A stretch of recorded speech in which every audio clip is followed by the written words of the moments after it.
Southwesterners.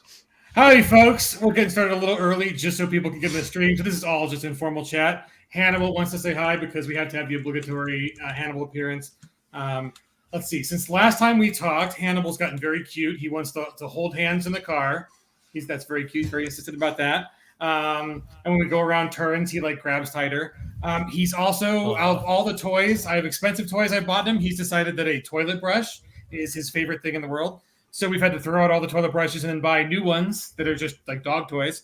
And because he likes the handle, the squishy little rubber handle on him, apparently since last night, he's taken to knives. So he will get up on the counter, and last night he grabbed a 8-inch Santoku Japanese knife and just ran it out in the backyard like he was going to go samurai kill some squirrels or magpies or whatever. And much to my chagrin. And here's the thing: when you have a dog who has a knife in its mouth, how do you get the dog to not want to get frisky and play and run between your legs and stab you? Very interesting question that I have not solved the answer for yet. So that's just the update from Hannibal. How are you guys doing? I'm glad Hannibal is making a slow transition into a Dark Souls monster. Right? He is. It's bizarre. Everybody says oh my God, the puppy gets bigger every day. No, this is serious. He gets bigger twice a day. He eats a big meal, it goes poop, and then he's just bigger. It's really, dog? Yeah, it's bizarre. I mean, I used to say it about the other dogs, but he's he's a full-size border collie now, and we're border collie be at 2 years, and oh yeah, they really mature up to 2 years. We're only at 4 and some months now. Yeah, his food bill's gonna get big. Oh, that's the other thing too. I'll put the food in the bowl and leave the big bag next to it. He'll look at the bowl and then he'll stick his head in the bag and just leave the bowl full. So it's actually great because my other dog will eat out of the bowl, but he's just nah, I'll just eat out of the bag, thanks. So he's quite the charmer. Yeah. Anyways, folks, we got about another 2 or 3 minutes before we'll get started in earnest, and because we do want folks to see our final hour stream, and until then, you'll get our backstage stuff. So our microphone's coming through. Everybody can hear us, okay? We'll do a sound check. Brian, give us some words. My mic sounds nice. Check one, check one. Vinny the main spoiler dog is the same size. Statement, yeah. Everybody else is shrinking. I need to. I made an agreement that I would lose 1 pound for every pound the dog gained, and I'm behind. I am behind. It's almost impossible to keep up. So, how big does this breed get? He's 3/4 Bernese Mountain Dog, 1/4 Great Pyrenees, so at least 100 pounds. Yeah, big. It's always fun getting all the pop-out chats from the various platforms all arranged on one screen and then losing track because they look identical. Which one's Twitch? Which one's YouTube? That's true. And it does allow us to comment individually back to the channels, but I don't have time to keep switching around to do that. So everybody's getting the replies. So you go back and look at the Facebook thread, and they're just random replies from Peg Inc. that make no sense whatsoever because they were YouTube prompts, and it's whatever. We live in exciting times. Yeah, but it's nice to be able to connect to everybody on one single platform, That is true. I mean, I do like these live streams for that because it does bring all the boys to the yard because our milkshake is better than yours. Oh, speaking of which, okay, so one last complaint. Went to Jack in the Box, got their pineapple milkshake. Totally overrated. Do not recommend. Was not even pineapple-y. Was how cherry and strawberry, artificial flavor, candy is not anything to do with real cherries and real strawberries. This was the equivalent, but for pineapple. It was varied. And I kind of wondered about a pineapple milkshake because pineapples are really highly acidic and milk is basic. And so if you put the two together, you'll curdle the milk. I'm I wonder how they're going to make a pineapple milkshake. And I found out it's not really pineapple. So sorry, Jack in the Box, you disappointed this fat milkshake. Are any of those things really from natural flavors though? Del Taco's strawberry milkshake is definitely real strawberries. So they don't do fake flavors, but I don't think so. I mean, I think banana is the closest one, whatever ethanol, ethyl, ether, ethyl, they're all just chemical compounds that are part of a real banana has 4,000 of them, and they found 2 that smell like banana. But I think banana is the closest one. Welcome aboard. So, well, now that Simon's here, like there's an adult in the room, I guess we should get started. So I'm going to play our little video, and we'll actually get this show on the road. So we play Savage Worlds, whether we're at the table or over the internet. In our role-playing game, fantasy is just the beginning. From the Wild West to the depths of outer space and beyond. Anytime, any place. They're all Savage Worlds. Welcome, folks, to the last hour stream for the Fantasy Companion Game Changer. Oh my God, it has been a fantastic campaign, above all of our estimates. I think we did in 2 weeks what the Superpower campaign did in 3 weeks, and now we are rapidly buzzing past 145K. Let me just go double check on what the numbers are. So one little caveat: the counter is wrong for everybody. In our wisdom, apparently, when this was coded, it was coded for local time. So it ends at everybody's 7 p.m., not New York time, 7 p.m. So we're going to turn it off at New York 7 p.m. in an hour from now. So just be warned, if it says you have more than an hour, you don't. But yes, we are at, oh my God, 2335 backers, 146,000. That's just amazing. Thank you guys so much for that. And you unlocked all the stretch goals. So that is fantastic. So before we really dig deep into all the wonderful stuff that's in the campaign, Donald is here to give you all the breakdown of all the other cool stuff we're doing, because this is not the only campaign we've been juggling. I think we've got 6 balls in the air right now, Simon, right? Between funding and shipping and all that good stuff. So Donald, where are we at on all the other projects, man? Okay, so I'm going to go chronologically. So Pathfinder, we're still looking to be, and when you see Simon go, that means I've said something that's wrong and he's got to correct me. Pathfinder, we're still on track for shipping to backers in May. So looking forward to that. Flash Gordon should be shipping hopefully early June, but sometime in June. Rifts, we're still trying to nail down a more solid ship date for that. But as of now, with the DIY, the do-it-yourself virtual tabletop assets going out, all of the digital assets for all the Rift stuff is out. So if you haven't grabbed everything, go to your pegging.com email and log in and grab the stuff from your downloads. SPC, our shipping estimate for that is still in July. And just today, we released Tales of the Doomguard to all of our backers. So that is 5 different power level adventures: Pulp, Street Fighters, 4-color, Heavy Hitters, and Cosmic Crusaders. 2 people. Oh, nope, on this side. 2 people. This camera. The 2 people may have been authors on 2 of those adventures. Mike. Oh, nope, it's still over here. Mike wrote the Strange Arcana 4-color adventure, and I wrote the Bizarre Alliance Street Fighter adventure, street level adventure. There's no Street Fighter in it. That means more than just the video game when you use that term. Then we have Holler.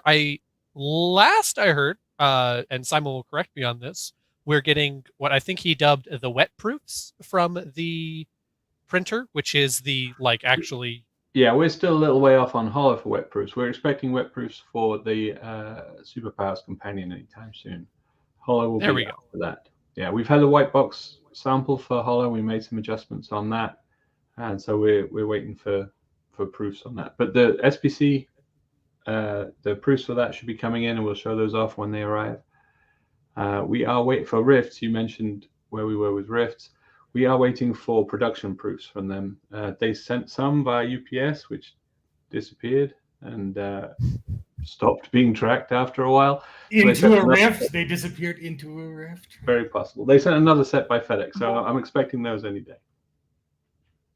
And then with Hell on the High Plains, expect some files soon, TM.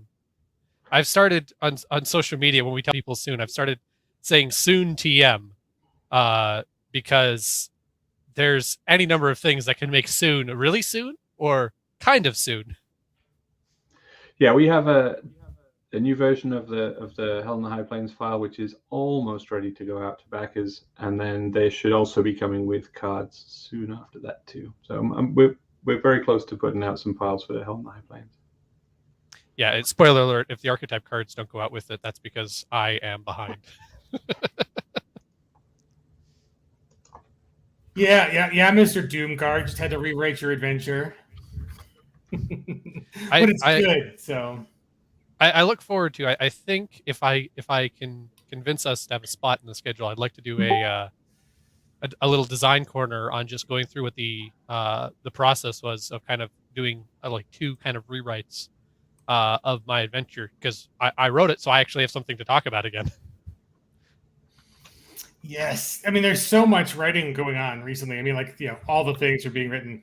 And that kind of brings us to Mike. So, Michael, sir, you had a major stretch goal on this campaign, the Plains. Give us a little taste on how that rating's coming along, because I think we promised like 9 more pages out of you. So that's like no small feat. I think it was 8 pages. Okay. Oh, there we go. Backpedaling already. I see it. It says 8 pages. I think I did 10. So I think it breaks even there. All of the writing is done, and it's off getting looked at by Shane and all the other beautiful people out there who go over and make sure to clean up my crazy words. Then we're getting art for them, because there's some really cool stuff in there, and I definitely want to see some awesome art to represent it. But one of the things I wanted to make sure to do when I was writing them is, it's been talked about a lot how we have the optional setting references, right? It was written in here for urban fantasy and nautical fantasy and low fantasy and high fantasy and fantasy. But there was all of these options, and a couple that I wanted to get in there, like, for example, hell. A traditional fantasy setting felt right for it, and so I went in and made sure it was great for that. But then I started looking at the other options we had, and I was like, well, why shouldn't we have options here? And so I went through, and there's Plains for urban fantasy. There's one for nautical fantasy.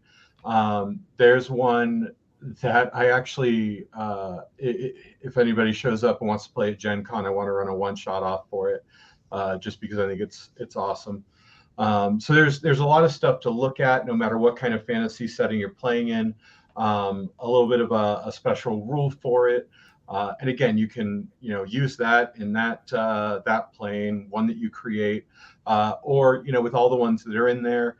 A crafty GM can go, oh, I see kind of what you did here, and create their own. Mike did a great job of really embracing the idea that the companion's a toolkit, right? That you can take it and tweak what's there and borrow something from one section and put it into your own setting, whether or not it's exactly what Mike intended. But he's given a breadth of options on Plains, so it's really good. Thank you. Yeah, it's quite an improvement over the bullet list that I had before. You got a compliment out of Simon. Like, that is like a blue moon. Like, should we mark the calendar? Right. It's the exact opposite of the kind. But you give with one hand, the other hand is for the slap down later on. No, I seriously love this book. I mean, I haven't been with Peg forever, but everything that I've seen is since I've been with you guys, I've gone from like to love, and I'm afraid to see what's next. Because I think obsessed is next, and that's a dangerous territory. Obsession for Men by Calvin Klein. Yeah. Anyways, you get paid for that? No. I wish. Calvin Klein, send us free product. We'll pitch it on stream. Actually, generally, you don't want to mention their products before you get the sponsored deal, because now they've already got what they want out of it. Right, they did. I mean, we are a highly attractive stream to men's cologne. I mean, seriously, I think we've got, let me check. We are up to, we are 1117. We are 1,100 followers. So yay, followers. Thank you for following us. I'm sure like half of you will leave after this stream. But yeah, I mean, more good stuff on the way. So, Brian, give us a breakdown of I think we have 2 adventures in this that we unlocked. Give us a breakdown, a little bit of our preview of what those 2 adventures are going to be like. All right, yeah, no problem. The 2 adventures that I've written, One of them is called Earthshaker, and in this one, your characters are asked to figure out what has completely crushed a nearby village. See if you can put a stop to it, and it's a lot more involved than it first seems like it might be. And the other one is called The Turning of the Leaves, in which your characters stumble upon a circumstance that is turning all the fae and forest creatures of a huge old growth forest evil, for lack of a better term. And it's some sort of an infection that's spreading and needs to be solved. Nice, very topical for global pandemics and all that good stuff. Yeah, and what I like about these adventures is in each case I am sort of getting an opportunity to highlight something from the fantasy companion. Mm-hmm. Like for instance, in Earthshaker, we get to trot out the rules for fighting huge creatures that are several sizes larger than your own. Right, and that's pretty exciting, as we did mention that like one of the really cool things that's in the book is rules for diminutive creatures. So your party could have some very tiny members in it, or enemies. True, right? In this particular case, yeah. I think that the Shane and I demanded that Simon put in Evil Tinkerbell as one of the pawns. Not sure that's happening yet, but it was a request. It'll be there. You just won't be able to see it. Yeah. Right? Just put a dot on cardboard and cut it out. A really good question in the chat there is like, are the adventures in the book, are they separate? These will be separate PDF, like the Tales of the Doom Guard for superpowers. So the adventures will not be in the book. I mean, maybe that's a way of like giving people, like we put in the over 140 pawns, and then we just sprinkle some glitter in there and just be like, there's 500 diminutive creatures. Like this is genius. Now we can say like 1,000 pawns, except only like, I mean, 140 is a lot of pawns. I mean, that's I think as big as the ones we've, the recent on. So yeah, don't tell Jess she has to put another 200 pawns in there. She'll have a heart attack. Well, that's another thing too, right? Is we like not only like we've shown you the front art, but for all the pawns, we've also commissioned back art because they are like it's not face on both sides. We literally have back art. So maybe I'll show some of those to you guys. Like, thank you for backing the campaign. I'll put that up tomorrow. For backing, you can see the back art, right? To answer Vinny the Mage about will there be print copies of the adventures right now, just PDFs. Yes, that way we don't have to ship them to you and all that good stuff, and you can just print them out and throw them at your characters, your players. Right, glitter does give everywhere, and you can never get rid of it. It's like it's the perfect booby trap. I think while I was visiting Simon, we were joking and talking about all these back art, right, for all of the pieces, and we just need to put out a book where all of the art is the back of people rather than the face, so they're all like looking away from us in every piece. Order a bunch of landscapes and then put the backs of the pawns on. Yeah, so good question, Squirrel. The pawns come with a half moon base that are on the pawn sheets themselves of the exact same material. But if you would like to spend $9.99 on the Pinnacle site, we do offer clear plastic bases, and I have. Let's see, do I have those in my drawer? I thought I had them in my drawer. Can confirm, quite nice. Yes, they're not in my drawer. I thought they were here, but they're back there. I'll pull up a picture of them on the PEG website so you can see what the clear plastic bases look like. But the pawns come with half moon ones they're the same. It's not really cardboard at all. It's like tagboard. It's very thick and durable, and it's got a really nice. It's punch board. It's like two mil, I think, punch board. So that it's the same stuff that the pawns are making, and there should be a base for every pawn, so you can just punch everything out and have them stand up. So, some pawns even have two bases because they're so big. There are some big ones on there, yeah. Yeah, and I definitely I want to do a massive pawn. It's like a whole page. I think it'd be fantastic. I just get skeptical looks from Simon going, it's not going to work, man. It's going to ruin the punch machine. So as long as it stands up, that's all I care about. So I think it'd be fun if it just fell over and kept destroying all the board. But let me see. I do have. Listen, I think I've monopolized making Simon squirm with the requests for some of the things that I'm trying to get him to do for Ghost Mountain. there's some ambitious stuff there for sure. Yeah, and we like innovating, guys, because a year ago we weren't putting pawns and all this other stuff in all the things, and now, yes, all the things need them because the collection needs to grow. And really, given the investment of time, like everyone complains about buying miniatures and then never getting them painted, you don't have to paint the pawns. They're already they're really nice. They're nice art. They're full color art, and they're ready to go. So. It's also really nice too, I think of stuff like Headstone Hill, Horrid Headstone Hill, where the archetypes and the characters and then all the stuff you're going to face, it already has a pawn. So you don't really have to do all the shopping to go and be like, okay, do I have a Prairie Rattler? Do I have, a Chupacabra mini? No, it's there. It's in the box. It's ready to go. You can just literally open the box and get playing. So that is a very nice. See, Sean appreciates the pawns. Got pawn fans.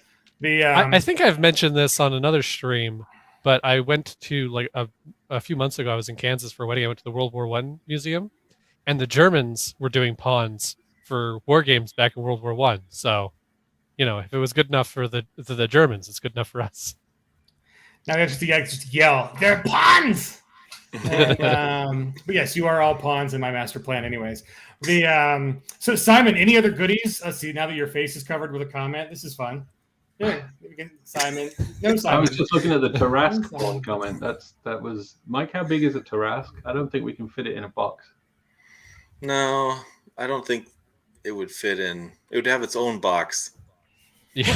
We're hiring some assembly, and they have those standees of people for movies. I think you just get one of those. There you go. Slap a piece of paper over it and just write Tarask. That would be about size appropriate. Yeah. I can just hear the Europeans complaining about the shipping right now. It costs what to ship a Tarask to Europe? Sorry, buddy. We're subsidizing half of it. And we're still paying through the nose. It's not our fault. Global shipping's a mess. Oh my gosh. So yeah, any other goodies? I know. So Simon and Mike are actually hard at work. Give us the rundown, Simon, and then we'll let Mike spoil what Donald is not hard at work. Yeah, Mike's not going to spoil what we're hard at work on because that's secret. But I think that what Mike is working on imminently is going to be the next Pathfinder campaign. We have talked about it a little bit, but we've got trade dress in place now, and the art's already there, but it's been put into the layout. So that's coming together really nicely. Awesome. So yeah, Mike, tell us what is the next Pathfinder campaign? Oh yeah, if I can do anything, it's make everything about me. So the next campaign is 2 books, right? We're looking, more than 2 books, but 2 items. One, as we talked about, is Curse of the Crimson Throne, which if you're a fan of city adventures or anything in which you deal with a bit more world building and discovering the things going on, maybe venturing and seeing undead and undoing curses. I don't want to give away too much. It's got a lot of really cool stuff in there. It's a very fun campaign. I think I showed my book once. It's got all kinds of tabs from when I ran it. And the other one is the Advanced Player's Guide, which I don't know if it's right to say, but I think I'm more excited for this than I was the core Pathfinder book. It's got the Alchemist, the Cavalier, the Witch, the Oracle. It has a bunch of new edges, both class edges and non-class edges, more alchemical items, new powers, new power modifiers. So if you're a fan of anything, thank you, Jody. If you're a fan of anything fantasy, it's got a lot in it for you. If you're a Pathfinder setting fan, we made sure to include more about the ancestries from the core book. I saw people in the original Kickstarter had, questions about the dwarven heritages and things like that. We've included new ancestries, and then alternate ancestral traits. Yes, Inquisitor class. Thank you, Sean. Which I very much like what we've done right now with the Inquisitor class. But you guys will see in the fantasy companion here, It talks about how to do variants of some of the races that are in here, right? Shane and Brian give great examples. We've talked about packages. This is just another way to do the same thing, gives you a bit of mechanical information along with the reason for it. And so, yeah, anybody who's a fan of fantasy stuff, once we're done with the Fantasy Companion here, I look forward to seeing you guys on the Pathfinder Kickstarter. Awesome. I'm looking forward to it, and we haven't announced the date for when that's coming, but again, soon, TM, you will be allowed. I think. Yeah, and then my stuff is way less exciting than that, but I'm looking forward to seeing dates that I'm getting sent from the printers of products actually going onto ships. So as long as that happens, I'll be happy. But it looks like things are starting to ease a little bit, and we are getting ship dates that are much closer to the dates that our products finish in the factory. So. Yeah, and that's really exciting because from our point of view, a lot of Pathfinder, we haven't touched Pathfinder, the one that we're about to deliver to you eminently in months and months and months, right? It's been out of our hands. It's been up to other people to make that happen and get it on ships. And it's not that we're not active on it. Like Simon has definitely performed excellent wizardry in getting that to the United States safe and sound, and also some other goodies on that container. But can't tell you about those yet. But so we're still doing work on prodding other people to get that done. But it's hard for us to be like, yeah, we want to go revisit. We want to do some more Pathfinder because you guys have loved it. We want to get out as much as we can in a timely manner, and that requires us getting those crowdfunded and then finished, and then off to the printers again. And so it's like we need the books in our hands before we go back to people and say we have more Pathfinder. And so we are super excited that's about to happen. And I would say back when I jumped on, right, when it was Chris, Don, myself, Carl, when we had the whole team, when I started doing playtesting, I converted a huge set of my friends into Savage Worlds. They had never played before. They're big fantasy. We've played Pathfinder for, ever since beta started.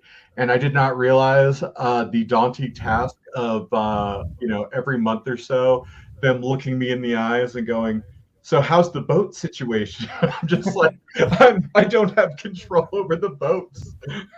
So yeah, everybody I know is just so excited to see it. I'm really excited for everybody to have it and to kick some monster butt. Yeah, no, it is really exciting, and I think I'm a fan of Rise of the Rune Lords because I had that abrupt, abridged, interrupted, whatever campaign that I'm really looking forward to finishing. But by all means, everybody that I've heard really liked Curse of the Crimson Throne as a really solid plot point campaign. They call them adventure paths. So whether it's adventure path or plot point campaign, on our end, I guess they're still adventure paths, right? Because we don't really do the plot point campaign treatment of them. We do more of an adventure path. Yeah, it sticks to the structure of the original adventure path. But that's a good one. So we hope you guys are looking forward to that as well. And the how nice is it, Simon, that it was like pirates, the cities were getting shut down, boats were getting hijacked, and then apparently our boat went all the way around through the Panama Canal to the East Coast to apparently avoid the Long Beach trains getting hijacked and then products getting stolen. Are we living in 2022? Or? You tried to curse us at every step of the way, Chris, and we managed to get it almost delivered. It's not there yet, so let's not get ahead of ourselves. But yeah, we're expecting it to be delivered incredibly soon. So I'll be a weight off when that finally arrives. That is awesome. I think Simon and I need to get back to our top secret project. Yes, we do. Which mid-meeting, we need to jump back into it and get it finished today. So yeah. Simon, just so I know, is this the thing we had lunch about? Yes. 100% is, yeah. So I want to say thank you to everybody for checking out this stream. Thank you for everybody for sharing all of your excitement. I agree. Don't curse us. Brian, fantastic book, man. I'm so glad it did great for us, and it's rocking so hard. So congrats on that, man. Smoke bomb. Thanks for backing, everybody. Awesome. Well, and then there were 3. So I think now's a good time to go over all the stretch goals we've unlocked because there were a bunch of them. So let's see. I have to share my screen again. Let me refresh to see where we're at because the final stretch goal being the ribbons, like we were there up that morning and I think the cards had just unlocked and Don and I are like, oh, okay, we got a day left really. We want to announce the ribbons have been unlocked, tomorrow morning. Like what should we do? And we're like, oh, it's 125 something now. Let's do 130. And by the time we made the graphic and put it on the page, 40 minutes later, you guys had already unlocked it. I think we were still in a meeting together. Yes. Yeah. So congratulations, you got the ribbons. And that's how, we didn't have much time to make a really cool graphic. So that's the graphic you got for the ribbons, people. The ribbons themselves are much prettier. But wow. So we were looking at 2,344 backers. That's kind of really amazing. I think this is a little bit of like inside industry, whatever, but other companies in the industry at whole usually say that if you do a big setting book and then you come back and do an additional book for it, you'll get anywhere between 10 and 25% of the original purchasers to do your follow-on. And so if we consider Suede as the big book and these companions as a follow-on, we're looking at like 50% territory, 45% territory, 50% territory, not 10% territory. And that's amazing. So we are thrilled that you guys are very excited for these companions. Of course, we are going to go through into the end and get them all done. And then maybe even doing a box for them, like once we have all of them, like a little like carry box or whatever. Something fun. There will be more boxes because we know you love boxes. So I think with the heft to Fantasy Companion, it's going to be more of a crate than box. It might be. That'd be cool. The companion crate, and we'll get like faux wood and a treasure chest. Yes. These are all great ideas. Don't hold us to them, guys, because Simon has to go and price the stuff out and make sure we're not killing deciduous, rare earth forest preserves and making these things happen. We're very conscious about that. So luckily, like other companies right now, they were not smart like we were. When the pandemic first hit, we ordered a bunch of the paper that we need for our books. And so we have our paper sitting on hand for our printers. Other companies did not do this and are now finding out that they do not have their paper available, so they cannot get their books printed. We don't have that problem yet. So Simon's a smart dude. But as Chris is wont to do, he yet again tempts fate. I know. I see. This is just proves I have no power. Like if I had power, if I could speak into reality, speak truth, or manifest whatever. Yeah, no. Things would be disaster. But so first stretch goal for a 10K, you guys did the expanded ancestries. These are pretty cool. So besides the diminutive ancestries that are opened up as race rules and ancestries, the Graveborn, Minotaurs, Mouselings, Ogres, and more. Do you remember any of the more, Brian, that we added in there? Oh gosh, there's a lot. So I think we added 10 more ancestries. So that's pretty exciting. So that's the first big page bump for the book. And while Brian looks that up, I'll do number 2. The archetypes. So some people are like, okay, do we need classes? Do we have classes? No, we don't have classes, but we will give you archetypes that show you kind of what other systems do with classes and here in Savage Worlds. So there were 12 originally in the book, and we have expanded those out to 36. And that's a pretty hefty number. Between 36, I think the original, something like the original D&D, original Pathfinder really only came with like 10, 11 at most. And we've got 36. And if you look on our socials, we did a little class picture of each of those. And it's a lot of different archetypes. So you can use those at the table, throw them down on the cards, because we're giving you, everybody who's got a print tier is getting the cards, at least the base set, if not, I think the expansions too. Not necessarily the box, but there is a box that they come in as a further stretch goal. Did you find any more of the ancestries, or I don't have a list of it, unfortunately, of the ones that we've added specifically, but I know that there are now a lot of ancestries available. Yeah, the problem is we're always constantly, like a little bit behind the scenes, we always work directly into the manuscript, right? Especially when we're at this stage.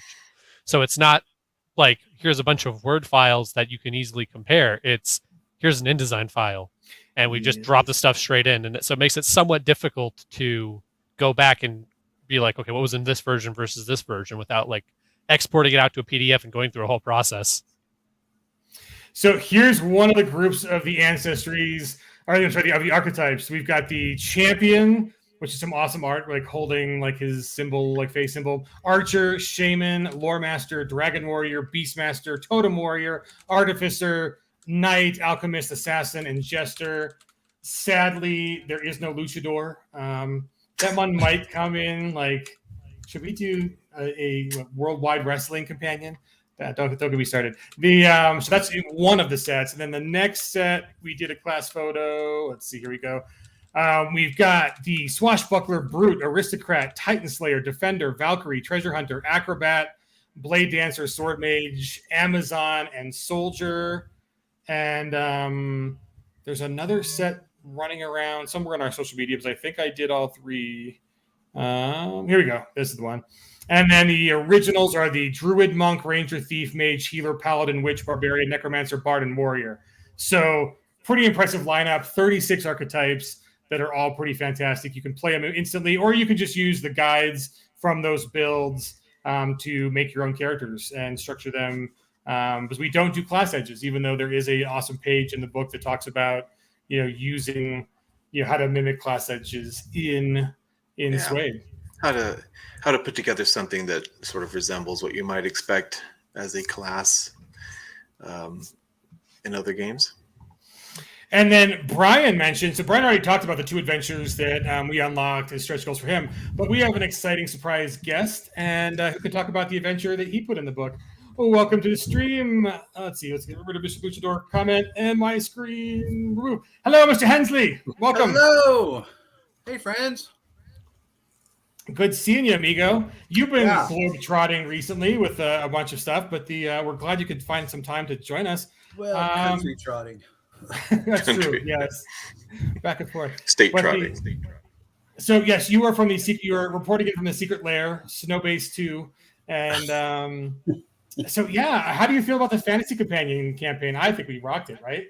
Absolutely. And what's super duper exciting is that it's on Game Changer, right? Which is a big deal for us in so many ways because it's integrated directly with the website. So if there's other stuff you want to order from us, you can just add it to that. That's a huge deal if you're trying to save on combined shipping, for example, right? So you can get Holler, you can get the Superpowers Companion, all that stuff. And it is also a big deal because, we can only do a couple of Kickstarters a year, maybe 3, maybe 4, depending on how things overlap because of their policies, which I think is a good policy. But because we live by this model now, and this lets us do, the big stuff on Kickstarters or new ones like, Deadlands, Dark Ages, or Pathfinder, Curse of the Crimson Throne, stuff like that, and do our support products, our companions, things like that right here on our own website. So I think it's a huge deal. Yeah, and we're really if you go to our webpage now, there is a new button at the top right that's called Game Changer, and you can see that we've got 4 products currently that you can pre-order. Fantasy Companion in 25 minutes you can be a pre-order and no longer a backer. But the SPC is up there, Holler's up there, Deadlands, Hell and High Plains is up there. So if you guys missed those campaigns, you can just check out peginc.com/gamechangers.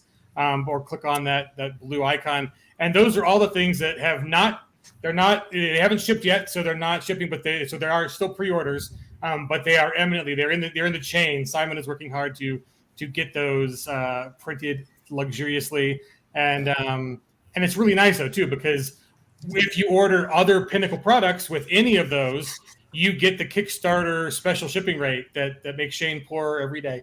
And which you guys appreciate because shipping has gone up, and we do help subsidize your shipping for the Kickstarter campaigns. And so and another thing that you can also do, because again, the Game Changer, it's our site, so we've got a lot more flexibility and power with it.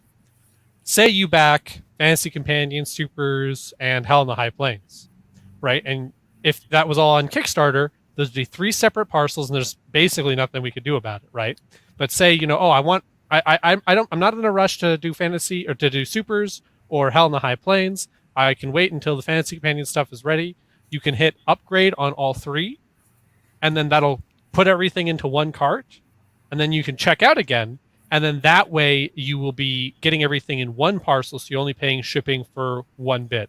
Now, again, we're still continually working on the platform. I mean, today we just had a very productive meeting about a number of upgrades we're going to do to the order manager process. Something you folks might have encountered already is because of what is a weird, understandable, but thing we can't control when it comes to the way store credits and PayPal shipping discounts interact. PayPal does not let you do discounted shipping, so we can't use store credits on that discounted shipping. So we're working on some new solutions, but for right now, what that means is if you upgrade and you add a whole bunch of stuff together, but either you don't use all of your store credit on new products, or if you accidentally hit upgrade and want to just go back and close out your upgrade again, it doesn't apply your store credit to the shipping. So if you run into any issues like that, just reach out, info@PegInc. Have a little bit of patience with our CS team. There's a lot of stuff going on that, at the end of the day is going to make their lives a lot easier, but we're in these transitional periods where you test this and this works and you got to monkey with this. But so it gives you the ability to do things like collapse all of those orders, pay 1 shipping price, you wait for the last campaign to fulfill, and you get everything all at once, which is something there's no real way that is going to be easy for both you and us, right? Especially for you folks, to collapse all those orders if it was all, say, just through Kickstarter, or if we were using any other servicer for that. Yeah, and you might have heard recently with some other game creators that PayPal is kind of like hijacked their Kickstarters and locked their funds for a year, and we are trying to avoid that problem. So the good thing about our Game Changer site is we don't really run afoul of whatever the new PayPal weirdness is. I don't think PayPal even knows what they're doing quite yet with all that stuff. So plus like all the whole library. If you want to go back and get D20 Deadlands, I think we might have like a copy or 2 left. You might even throw that in with your order and go old school with it. But everything, especially like if you pick up the pawns and you want the plastic pawn bases, you can just do it on our site because it is right there as an add-on and all the good stuff. And then I think for this campaign, when the campaign closes, it's a few minutes left. You got 20 minutes, I think, to get in on the goodness. I think Jody was awesome and gave us a thing. Yes, there we go. Jody, time is running out to get the best deal in the FC. Pledge now if you haven't. If you peginc.com is the site, and then right in the middle, Fantasy Companion banner, click that, and you will see the goodness that is the campaign. We are 2346 backers and almost 147,000. Thank you guys. It's really fantastic numbers on that. But yes, that will end in an hour, no matter what the clock says on your time, because apparently it was coded to say 7 p.m. browser time, not 7 p.m. Eastern Standard Time or Eastern regular. So we figured that out. We solved that this morning during our productivity meeting too. We figured out why the clocks were all different. So don't worry, folks. If you do happen to miss out on the campaign from that, just shoot an email to info@peginc.com, and we will make sure you get your pledges in, even if the deadline passed. Because for us, the deadline is nothing dies. Everything gets to live. It's actually it's like a lifeline. It's fantastic. But yeah, so Shane, anything on upcoming projects? So Mike already talked about Curse of the Crimson Throne. And then any other hints or good stuff you want to mention? Actually, let me, since you said I'm in the secret layer, I'm at my parents' place in South Carolina, and my mom keeps this great wall of stuff that our family has done, right? So I'm just sitting in here in this bedroom, and as you can see, there is a considerable amount of orange and green classic stuff there. I think most classic Deadlands fans will recognize. There are some of the novels that I wrote, some short stories, my dad's service stuff, and some of those rare box sets up there that you cannot find anymore. And even Lost Colony Showdown cards, a Hanging Judge, the Dark Sun box set I wrote. So there's some neat stuff here that is actually pretty hard to get these days. There's some. My dad collected swords, so there's a couple of Civil War swords here, and some Masonic swords, all kinds of neat stuff. So this is a fun little room to hang out in when I come home. That is. I love the backgrounds. I need to improve mine. We're getting there, but anything from there that might be coming around again for Peg stuff? I mean, we do have a Kickstarter with our friends with Outrider, right? So tell us what's the deal with Outrider, and what are they currently Kickstarting? Yeah, so they licensed all of our comics and fiction, and they're going to start with reissuing the dime novels updated to match the Morgana effect in Deadlands. So John Goff is handling that personally, which is awesome because John knows Deadlands as well as anybody. I wrote a brand new comic for Deadlands featuring Ronan Lynch and Velvet Van Helter and Bad Luck Betty that we haven't seen in quite a while. So that's a new ongoing series that'll be done. And I think the plan, and we'll have to get Jeremy on to talk about it at some point, or Chuck Selner. The plan is going to be they'll be done as a Kickstarter, 3 issues, and then collected into a graphic novel in the same project or something like that. But I have seen the pencils, and oh my goodness, this guy is crazy talented. I'm afraid I don't know his name yet, but next time we talk about it, I will, as they are beautiful. And we introduce a new villain I think people are going to really dig too, that might show up elsewhere. So that's the Outland stuff. You mentioned my adventure for the Fantasy Companion. So I actually wrote this about, oh my goodness, maybe 5 years ago. Somebody, oh yeah, there you go. Thanks, Jody. It's on screen on Twitch for those of you who are watching there. That's a reissue of the first 5 or 4 single comics that Visionary did a few years back, which includes work by people like Jeff Marriott, Bart Sears, etc. So just amazing stuff. Okay, so my adventure for the Fantasy Companion. About 5 years ago, somebody said on a forum somewhere, Savage Worlds can't do dungeon crawls, and I got pissed off, and I said, "The devil they can't." So I wrote an adventure called the Tyrant of Savage Isle, and or the what's it called, Brian? Tyrant Isle is what I always call it, but I think it's got a longer title now. But so Tyrant Isle is a dungeon crawl with some cool Savage Worlds twists to it that I think you'll enjoy. And the best part about it is Cheyenne Wright did an amazing 1-to-1 map of the entire dungeon that you'll be able to print and play. There you go. There it is. I just looked it up, but didn't want to interrupt you. Thanks. When I've run it a few times in town for visiting friends and stuff, and I just called it Tyrant Isle.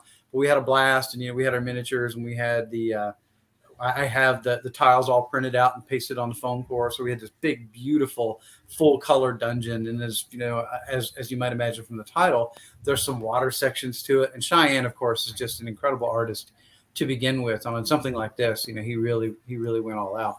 And what I think is super exciting about it now, there's two things that are far better for it. One is the archetypes that we're doing for the Fantasy Companion, so you can have this just instant party you can just pop in and play. And I love the way we've set them up. There's the classic ones, so you can do a D&D thing, and then there's some cool variants that you can kind of flavor it, and that will make the entire adventure run very differently each time you do it. And the second thing is the streamlined treasure tables that are in the new Fantasy Companion. So the old ones, for those who didn't hear me say this before, I had asked Wiggy to give us, Wiggy wrote the original Fantasy Companion, most of it. I had asked him to give us a magic item system that could give you anything in the world, right? And he did. He did exactly that. The problem, of course, being after some play, you wound up with a sword that gave you an advantage in boating and made you immune to zebras on a Tuesday. So that didn't work out quite the way that we anticipated. So the new magic item system in this new edition of the Fantasy Companion is definitely very streamlined. The stuff you get out of it is instantly cool and usable. And it's kind of meant to be magic items that make an impact or have some real utility, right? It's not just a whole bunch of +1s to this and +1s to that. So they're treated more like, these are magic items. They mean something. And throughout Tyrant Isle, since it is a dungeon crawl, of course, there's treasure, and those treasures come in super handy with some of the encounters that you will face. So it's pretty cool. That is awesome. People asked before about hey, why haven't you done a setting with this? And I think the answer is this is a huge toolkit. If we published a singular setting with this, I think it wouldn't show off just the variety of fantasy. I would also say, You could say that the Superpowers Companion has a setting. It's got the Doomguard setting in it, but it is so light. And really all it is there's a Doomguard organization that is an example of what a super team would look like, right? And I think, comics, there's certainly lots of different kinds of comics. I am a comic book nerd from way back, but the trope of super teams exists in, most everything from, Planetary to Justice League to Marvel, DC, etc. Fantasy, you're right. I mean, it is all over the place, right? Everything from Tolkien to Dark Sun to Lost Souls to, what's the weirdest thing you can imagine? Sky Realms of Jaroon, right? I mean, pretty weird stuff. So it just wouldn't make as much sense there. But there are still some assumptions within the book, like in the way strongholds are handled, right? So the stronghold encounters kind of give it a birthright flavor. If you play it, if you run the encounters, they kind of assume you are managing the castle and its lands, or at least your party is the defenders of these areas and so forth. So not a setting, but definitely things that remind you of some of the classic settings of old. A lot of the setting rules will let you play things like Game of Thrones right out the bat. So for example, there's a betrayal setting rule that you can use, right? Because a player character killing another player character in Savage Worlds is actually kind of tough, between bennies and all the stuff you can do. So, we throw a little setting rule in there because if that's the kind of campaign you want to run Game of Thrones, it's in there. Yeah. And people were like, they're like, how do you guys do that? And it's not very long, but it is perfectly enough detailed on these are, the setting rules that you can use to create these kind of settings. And that's a good point, right? I mean, it's not pages and pages of rules for the betrayal thing. It's a short rule. Yeah. But the point is, the moment it exists, everybody's giving the rest of the party the stink eye, right?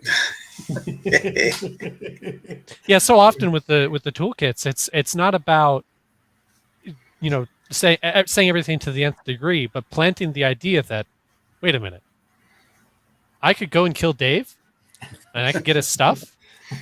And fuel my spells with it, because I have corruptive magic now too, which makes your certain sorcerers a ticking time bomb for your party to have around. Like, yes. Yeah, and that's a great point. And there's not even just different genre or subgenres of fantasy. There's even like, what are you going to do with it? So for example, we have battle magic in here, right? Because I really wanted to get that Warhammer feel of your Amber Wizard standing among the Empire troops, casting fireballs and flaming skulls and stuff like that. And that's in there. That's what the battle magic setting rule does. So even though that's not even a separate genre, the way that the moment those things are in there, your game will change because these options now become available to you. Oh, we can get in the middle of a mass combat and do this stuff. Oh, cool. The one that's the thing too is the we haven't mentioned in this stream yet, like speaking of mass combat, like strongholds. I think strongholds are a really cool item in the book that allows players to have like trouble come to them and maybe even be prepared for it, because there's a whole section on traps, which is fantastic. So you want to talk a little bit about the strongholds, Jane? Yeah, so we took a more narrative approach with them this time out in all the companions. So you already saw it in Superpowers Companion, and now you'll see it here, because we don't think what people are after is, well, I want to map out a 10 by 15 room and fill this Tetris pattern of stuff. And if you want to do that, you absolutely can, right? Nobody's stopping you. But what we do here is tell you or help you decide, okay, what is the basic shape of it? Is it a keep? Is it a pirate ship? Is it a floating castle? Whatever it is. What's special about it? There's some tables that you can roll and do cool stuff. And that was inspired, by the way, and I always admit my inspirations. Ross Watson and some of the guys who wrote the original, I think it was the Black Library 40K, the first RPG they did. Dark Heresy, maybe? Yeah. They had a cool little table that whatever your ship was, you were running around on these giant Gothic battleships, right? And you roll on this table and it could be haunted or have some other cool little glitch to it. And I thought that was just brilliant, right? So our strongholds have stuff like that, and they're themed by genre, depending on which companion you're in. And then, of course, there's upgrades, and the upgrades aren't like, build a room with 10 beds. It's like, well, you have barracks, and now you have troops, and they can grow in size as your entire stronghold grows in size. And then you might be able to hire a sword master who can make your troops a little better at fighting and stuff like that, right?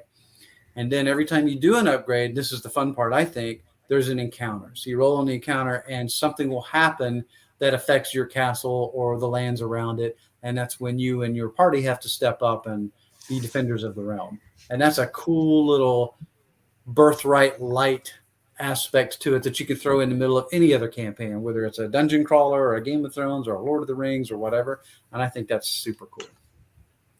Yeah, I mean, it keeps coming back to this is a toolkit. There's so many tools in here, and I think one to keep Savage Worlds as fast and furious and fun as you want to make it, you don't have to use all of it. You can pick and choose what tool is right for what job. I think the reason we do stuff like giving you ancestry cards, and I mean, there's a lot in print, right? Because we've got the pawns are coming in print, so you get pawns to throw on the table. Those are fantastic. We're giving you all 36 archetypes in print. So again, super easy to just grab those cards. We're doing an adventure deck, or an action deck. I'm sorry, we're doing an action deck, and there's 4 more cards for the adventure deck. So your adventure deck keeps growing. A whole new deck with the really pretty art. I mean, I think we haven't shown off as much of that art yet, but it's really pretty art on those cards. Yeah, actually, there's an interesting story about some of the art. So one of the artists that we've worked with for years is a guy named Tomek.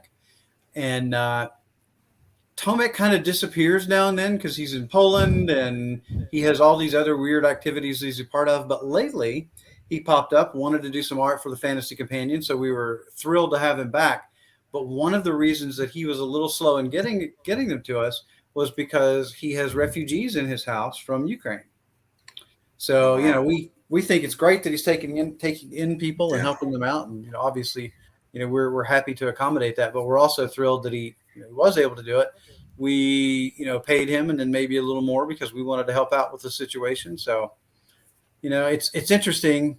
You read a book, you pop open a cool page, and you have no idea that maybe this image that somebody has modeled a character after might be a refugee from a war, right? That's kind of neat. We seem to have lost our host. Yeah, that's interesting. Well, now that Chris is gone, we can actually get into the fun stuff. Right. Well, and the thing that there we go. We've always tried to make sure. Again, I don't think we can harp on this particular point enough. Is that it's always a tool set, right?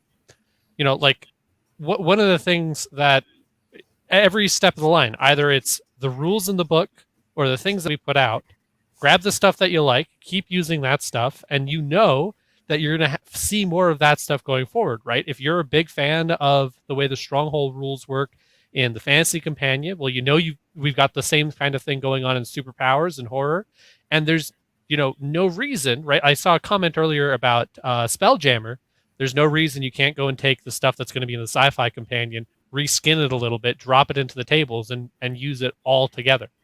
Right, at the end of the day, everything's designed so that it's not like you're dealing with completely different rule sets every time you grab a companion. Great point. It's all building on the same things. Yeah, that's really cool, right? You can take the archetypes from fantasy, the gear list, etc., use the ships that we've got in several of our books, including just the basic core book, and then add in some of the creatures from the Sci-Fi Companion, not to mention probably the Horror Companion.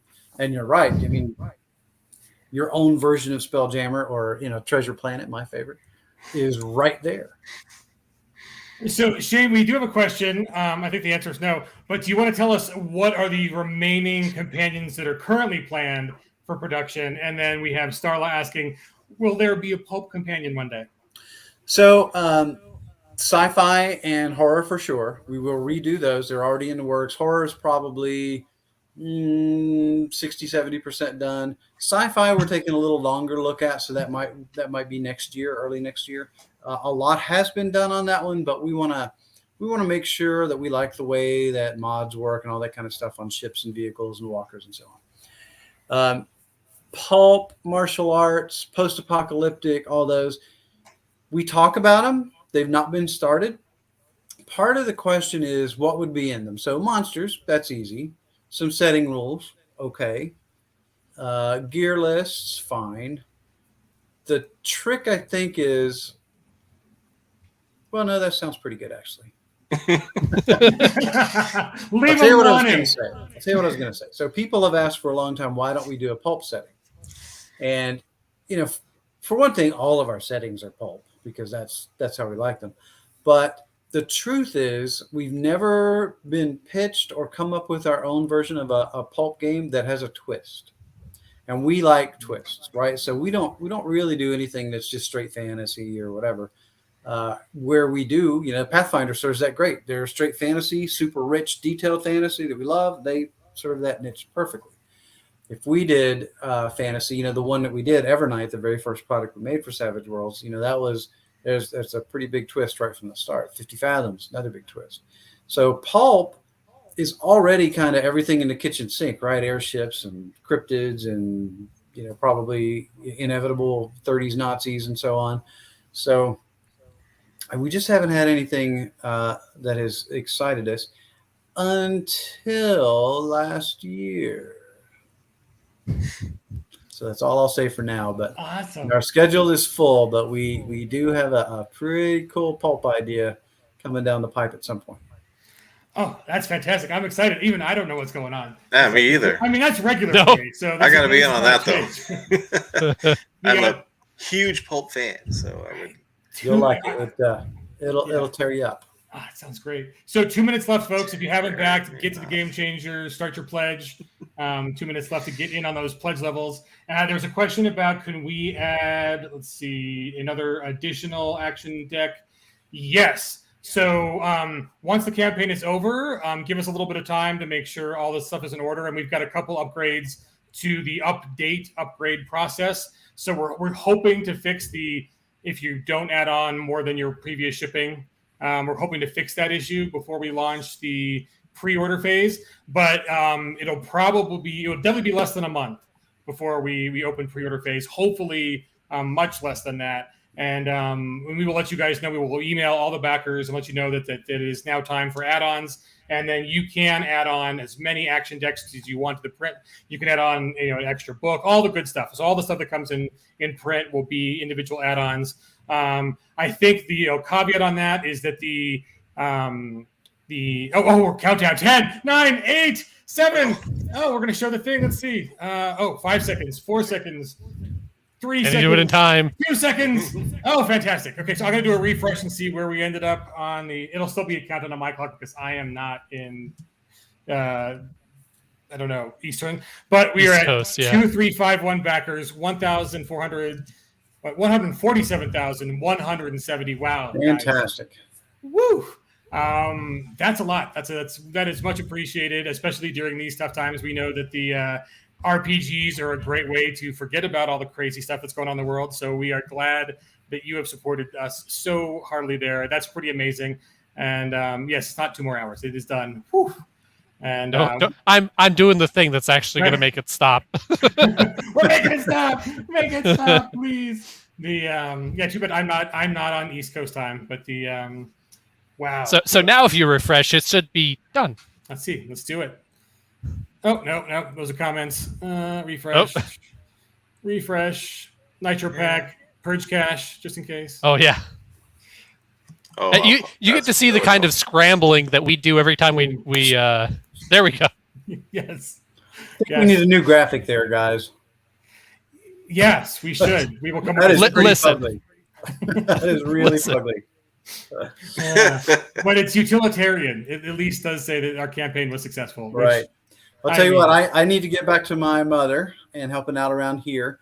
But let me say thanks again to everybody who backed us. And thanks to the team. We really, really, really do our best to earn your money and your trust. We go above and beyond every time. Doesn't mean we always meet that expectation, but boy, do we sure try. And I hope we do. So, and I think this one is shaping up to be one of our best ever. So thanks again. Yeah. Thanks, Chris, for hosting. Thanks, Don, Brian, everybody else for showing up. And I'm going to go pack stuff. Well, give our love to Mama Hensley. Will do. Thanks, everybody. Cheers, Shane. See you, Shane. And really, I mean, there's not much more to say, guys. This was a fantastic campaign. Maybe some last minute questions. Don, there's one I want to hit. Vinny the Mage asked, so we shouldn't/can't add extra pledge levels. So during the campaign, and I think we're probably going to keep this being true going forward, you can only have one copy of a pledge level in at a time. That way, because for most people, they just want one, right? And if they've got two in there, then and now I got to contact customer service and get a refund, all that stuff. What you will be able to do is so technically the order manager phase is always open right now because there's not a lot of reason for us to turn it off. But what we haven't done is turned on all of the products for the individual items, as well as adding additional pledge tiers. So what you'll be able to do is when we officially open up the order manager for Fantasy Companion, you'll be able to add additional pledge tiers. You'll be able to add any of the physical items from the campaign as individual items. I guess the digital as well, right? Because just like everything else, you'll be able to grab the digital pre-order and add that to your cart, and you'll get the PDFs when they're actually, attached to the product when they're ready. But that's all going to be able to happen. Just we have to make those products go live. So again, because we're making some fixes that should make it a lot simpler, a lot smoother, we're going to wait a few weeks to turn those on so that way everybody can grab everything they want from Fantasy Companion. So all you need to do is just wait, and the only way you're not going to see an update from us is if you have opted out of emails from peginc.com, or if it goes to spam, right? So you want to make sure that your Peginc emails don't go to spam, and you'll want to go to your account options. And Lander, I don't think there's. Well, no, don't, because it might show your address and stuff. I was going to say, why don't you show them where the option is? But we'll throw something out at some point on an update that shows where you go, because don't click anything. You're going to show everybody your address. Don't send me love. They won't send me flaming bags of Tarrasque excrement. No, they'll send me nice stuff. But just make sure that you're opted in for emails from pegging.com, and we send out an email with every update. And what Lander can show you is, why don't you go ahead and show the folks the Game Changer button on the homepage that you can go to if you're ever looking for the campaigns. Click that Game Changer, find the campaign that you want, click that, and then you can navigate to updates. And those are going to be evergreen. They're always going to be live. So if there's ever a new update, you're going to be able to always go back and look at everything just like you would on Kickstarter. Perfect update. So I know you got to leave and take care of some family stuff. Before you go, congratulations again on a wonderful campaign, a book that you put a lot of writing into and has exceeded everybody's expectations. So I think we'll rub Brian's head for good luck, because his campaign's done well. And I'm still gonna throw up all the praise for you in the comments, just so we can keep it for posterity real quick. But yes, lots of love in the comments, and thank you, everybody. Right, we appreciate it, and and then you've already mentioned, but before you go, the next thing from you that you're working on right now is some fun Deadlands stuff. You want to just mention the title? Oh yes, it's awesome. Of course. It's The Abominable Northwest. It's sort of a sequel, I guess you could say, to Hell on the High Plains. It covers Washington, Idaho, Oregon, and the northern half of California in the same way that Hell on the High Plains covered 6 states in the middle of the country. So I'm demanding, and I know I have no pull here, but we need at least 2 different types of Squatch pawns for this. We need at least 2. So good and evil. The abominable snow Squatch, and then the classic walking behind your camping photo, dark brown Squatch. At least 2, if not more. There's no upper limit on the number of Squatch. That would be awesome. So, well, I think, didn't we land on it? Squeech. Yes, horrible Squatch is Squeech. So bring on the Squeech. We appreciate it. And for everybody else, guys, yes, the Pacific Northwest is going to get a lot of Deadlands love, and the Stank Squatch, right? I think they all smell bad. I don't know. Maybe we'll get nasty letters of we have very good hygiene. Why are you assuming we smell bad? I'm sorry. Yes, but yeah. Oh, yep. Chris Squatch, Land Squatch, Don Squatch. We will do them all. Jody said it. Now Shane has to pay for the art. We're doing it. So again, guys, we appreciate you. You have shown this campaign so much love, and we also really appreciate that you've rolled with the punches as we've been updating the Game Changer software. Like, this is in active development. We think we've solved something, and then we launch it. We're like, oh, wait a minute. What if people don't do that and they do this? And then it's like, well, God, we need another couple of weeks of development before we can roll that out. So you guys suffer the consequences and stuff. But we appreciate you, because I think the fact that you can combine orders, like some of the Canadians were like, hey, guys, the shipping to Canada is really weird and awful right now, and it's kind of out of our control. We do partner with cheap and quality shipping, but if you want to get in on, say, the Supers and the Fantasy Companion, you can now combine those, like Don said at the top of the stream. You can combine those and then get the Game Changer special shipping rate, and on both of those, and hopefully by combining the weights and stuff, it'll work out better for you than trying to smuggle stuff in through Ontario or the but it's like if you go to Niagara, there's people who cross the border and get PO boxes on the U.S. side just so they can go pick up mail and then drive it back and not have to pay for all the tariffs and craziness. But yeah, anyways, vote for fewer free trade, because that'd be awesome, and then Canada wouldn't be so horribly expensive. But thank you guys for joining us. We're so glad with this, another great campaign, and then we are super happy that in the not too distant future you will be sending us photos of your Savage Pathfinder books arriving. So we're super excited about that. And then I think right after Savage Pathfinder ships, then we're going to go into Flash Gordon shipping. So probably give us at least 3 weeks after that starts, just because it's a whole reset of the factory at the warehouse, and we like to keep things, get one campaign done right before we do the next one. But the Flash Gordon will be the next one to come to your home. So we'll be excited to see those. And with that, I think we're out of here. Cheers, folks. Thanks again. Awesome. Thank you, everyone. Amazing. We're off. Back to work for us. Back to work, indeed. Making archetypes. Yes. We'll get this stuff to you as soon as we possibly can.